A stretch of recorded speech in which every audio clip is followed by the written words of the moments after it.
o tempo. Krishna diz no Bhagavad Gita, Kalosmi Aham, eu sou o tempo. Então, como nós vamos entender que Krishna, que Deus é o tempo? Nessa mesma afirmação, Krishna diz que eu sou o tempo, aquilo que tudo devora. Então, o tempo, ele é uma energia que podemos entender ele em relação com a matéria. É claro que existe um tempo além da matéria, que é inconcebível, um tempo espiritual, um tempo absoluto. Mas o tempo que nós compreendemos, ele é entendido em relação com a matéria. Para a gente entender um pouquinho mais sobre o tempo. Como que nós podemos lidar com o tempo? Como que nós podemos conhecer o tempo? Como você mede o tempo? Qual é a maneira? Você pode medir o tempo num relógio, certo? Você pode medir o tempo olhando o sol, por isso que os primeiros relógios eram solares. Eram baseados pelo movimento do sol, você media o tempo. Entende? Através de uma corda que é enrolada, ela vai soltando. Entende? Ou então você coloca uma ampulheta de areia, o tempo que aquela areia demora para mudar da parte de cima para baixo. Aí você tem uma medida. Então, a medida do tempo é baseada no movimento da matéria. Se a matéria não move, você não vê o tempo. Inclusive, nós podemos ver que a própria teoria da relatividade em Einstein é baseado nisso, que o tempo é relativo de acordo com o movimento. Então, por isso que em lugares que a velocidade vai além da luz, o tempo é percebido ele corre muito mais vagarosamente.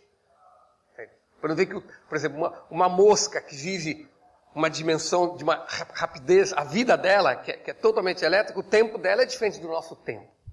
Então o tempo é relativo. Então, em última análise, analisando que tempo só pode ser entendido com a matéria, nós podemos deduzir que o tempo é aquilo que move a matéria. E nós podemos ver que no sistema Sankhya, na cosmologia, é dito que no início a matéria existia sem o tempo. No início a matéria existia imanifesta, sem movimento. Ela era como algo assim, não seria um vazio. Mas aí quando o elemento, o desejo, Deus, isso é explicado no Upanishad, quando Deus desejou criar por um motivo, ele diz, Sa-aikshata, no Upanishad fala. Ele olhou para a matéria. E este olhar de Narayana, esse olhar de Deus, ele fecundou a matéria.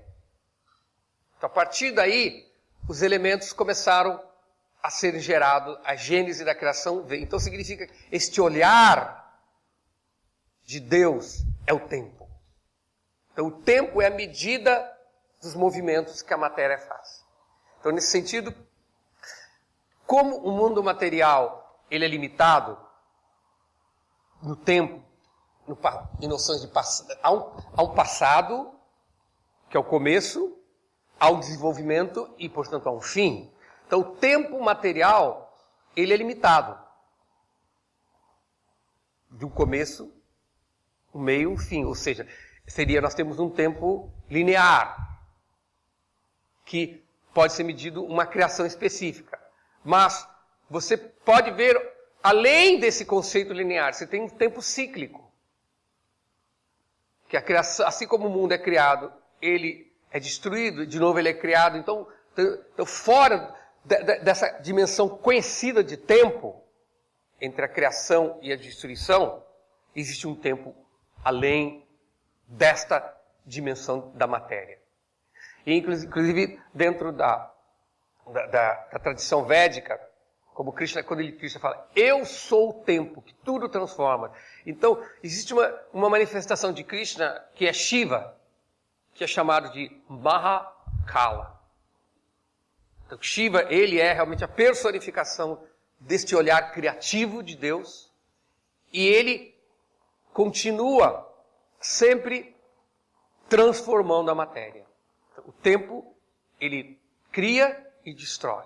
cria e destrói. Então toda transformação é feita pelo tempo. Então dessa maneira nós podemos dizer que o tempo é Deus. Então, inscreva-se no canal Vedanta 108. A cada semana um novo vídeo. Hare Krishna.